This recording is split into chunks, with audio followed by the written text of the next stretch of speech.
ఆలయాల్లో దొంగతనాలు జరగటం మనం రెగ్యులర్‌గా చూస్తూనే ఉంటాం.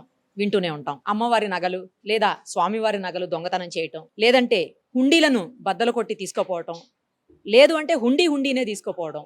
ఇలా అనేక రకాలుగా కొన్ని చోట్లయితే గోపురాలు కూడా దొంగతనం చేసినటువంటి పరిస్థితి. ఇవన్నీ మనం చూస్తూనే ఉంటాం గానీ సుమన్ టీవీలో మీ పర్సనల్ అండ్ బిజినెస్ ప్రమోషన్స్ కోసం కింది నెంబర్కి కాంటాక్ట్ చేయండి. విచిత్రం ఏంటంటే ఇప్పుడు నేనున్నటువంటి ఈ ఆలయంలో నిన్ననే ఒక దొంగతనం జరిగింది. అమ్మవారి పెద్దది చైన్ ఒకటి తీసుకొని వెళ్ళిపోయారు. ఇది ఎక్కడుందంటే ఆదిబట్ల ఏరియాలో ఉన్నటువంటి, అంటే ఆదిబట్ల పిఎస్ పరిధిలో ఉన్నటువంటి కనకదుర్గ అమ్మవారి ఆలయం. సో ఇక్కడికి వచ్చినటువంటి దొంగ విచిత్రమైన దొంగ.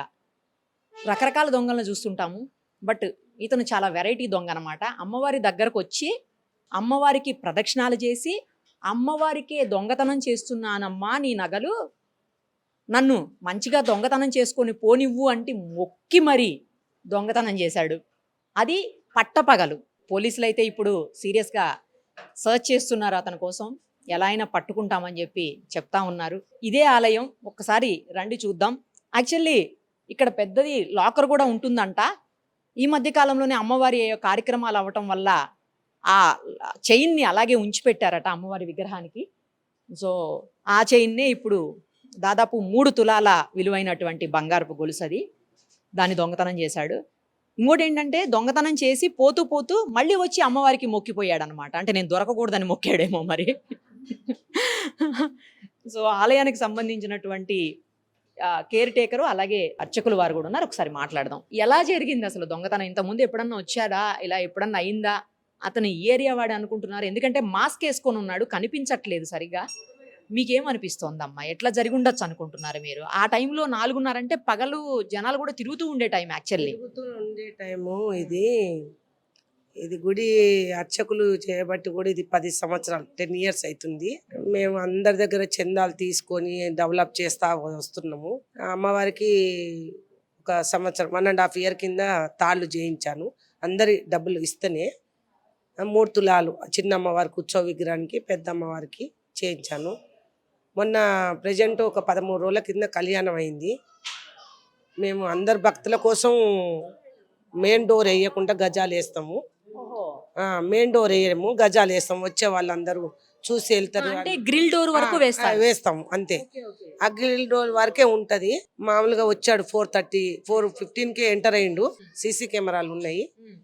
4:20కి మంచిగా వచ్చి దండం పెట్టుకొని నన్ను క్షమించమని అన్నట్టున్నాడు.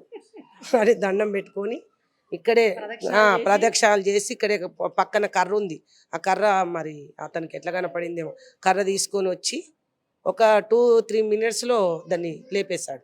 లేపేసి మళ్ళీ ప్రదక్షిణ చేసి వెళ్తా నా పేరు మీద అభిషేకం చేయమని ఒక అబ్బాయికి 200 రూపీస్ ఇచ్చి, మళ్ళీ నేను రేపి వచ్చి నేనే చేసుకున్నాను. మళ్ళీ ఆ 200 రూపీస్ కూడా తీసుకొని వెళ్ళిపోయాడు.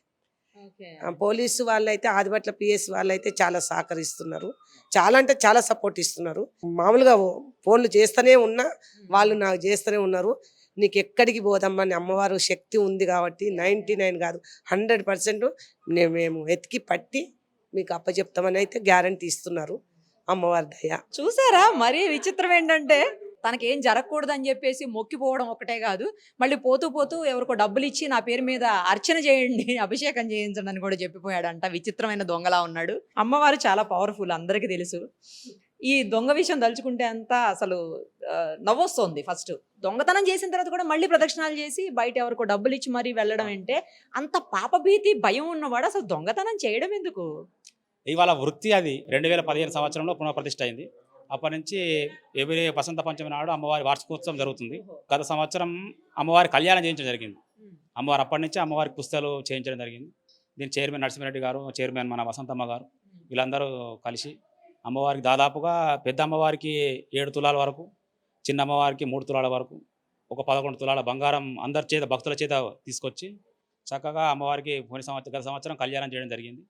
ఈ సంవత్సరం కూడా మహా అద్భుతంగా కార్యక్రమాలు 2 రోజులు జరిగినాయి. నాకు తెలిసి అప్పుడే ఆ దొంగ వచ్చి చూడవచ్చు, అప్పటి నుంచి అబ్జర్వ్ చేసినట్టుండు. వేరే ఏం తీసుకోలేదు, వచ్చి ఓన్లీ ఆ మంగళసూత్రం ఒకటే తీసుకెళ్ళడం జరిగింది. ఆ 4:15కి వచ్చే వ్యక్తి కూడా మంచి అమ్మవారికి ఒక భక్తుల లెక్క లోపలికి వచ్చిండు. ఆ గేట్ల సీసీ కెమెరాలు చూస్తే ఒక భక్తుడు ఎట్లయితే లోపలికి వస్తాడో అట్లనే భక్తుల లెక్క వచ్చిండు. 2 ప్రదర్శనలు చేసిండు. అమ్మవారి దగ్గర దండం పెట్టుకున్నాడు. ఆ కర్ర సహాయంతో మరి అమ్మవారు మరి ఎట్లా అనేది తెలియదు. మరి అమ్మవారి శక్తి ఉండి మళ్ళీ అది తిరిగి రావాలని అమ్మవారికి మేము పదే పదే మొక్కుకోవడం జరుగుతుంది. అమ్మవారు తిరిగి వస్తుందని మాకు నమ్మకం ఉంది. వచ్చి మొక్కి మరీ తప్పు చేసి మళ్ళీ వెళ్తూ మొక్కి వెళ్ళడం ఎందుకు ఇవన్నీను? ఆయన చెప్పినట్లు కొంతమంది వృత్తిగా భావిస్తుంటారు అనుకుంటా దొంగతనాలను కూడా. చాలా విచిత్రం ఏంటంటే రెక్కీ చేసి ముందుగా వచ్చి కార్యక్రమాలు అయినప్పుడు రెక్కీ చేసి ఇలా వచ్చి ఇలా చేయొచ్చు అనమాట అని ఆ రెక్కీ కూడా నిర్వహించి చేసినట్టుంది. మొత్తానికి స్టిక్ పట్టుకొని వచ్చి మరి తీసి వెళ్ళడం అనేది కూడా, ఎందుకంటే డోర్ వీళ్ళు లాక్ చేయలేదు, అదొక్కటే కొంచెం వీళ్ళ సైడ్ నుంచి ల్యాప్స్ ఉందని చెప్పాలి. అదర్వైజ్ ఆ డోర్ కనుక క్లోజ్ చేసి ఉంటే, మెయిన్ డోర్ ఏదైతే ఉందో అది కనుక క్లోజ్ చేసి ఉండింటే ఇలా జరగకపోయేది. ఏది ఏమైనా కూడా మేబీ అమ్మవారు కూడా, నేను అనుకుంటున్నా ఇలాంటిది ఒకసారి జరిగితే ఇంకోసారి జాగ్రత్తగా ఉంటారు వీళ్ళు కూడానని. సేమ్ టైము వేరే టెంపుల్స్లో కూడా మరింత జాగ్రత్త పడే అవకాశం ఉంటుందని. తర్వాత ఈ దొంగ ఇలా చేశాడు కాబట్టి ఇంకా రకరకాల దొంగలు రకరకాలుగా చెయ్యొచ్చు, జాగ్రత్తగా ఉండండి అని హెచ్చరించడం కోసమే మేబీ ఈ దొంగతనానికి ఆవిడ మొక్కాడు కాబట్టి సహకరించారేమో అమ్మవారు. సో ఏది ఏమైనా కూడా ఒక వెరైటీ దొంగ అని చెప్పాలి. డెఫినెట్గా దొరుకుతాడు. పోలీసులు తలుచుకుంటే ఎవరినైనా ఎక్కడి నుంచైనా పట్టుకొని వస్తారు. దొంగ అనేవాడు ఎట్టి పరిస్థితుల్లో తప్పించుకోలేడు. అందులోనూ అమ్మవారి దొంగతనం చేశాడు కాబట్టి, అమ్మవారి నగల్ని దొంగతనం చేశాడు కాబట్టి ఖచ్చితంగా దొరికే తీరుతాడు.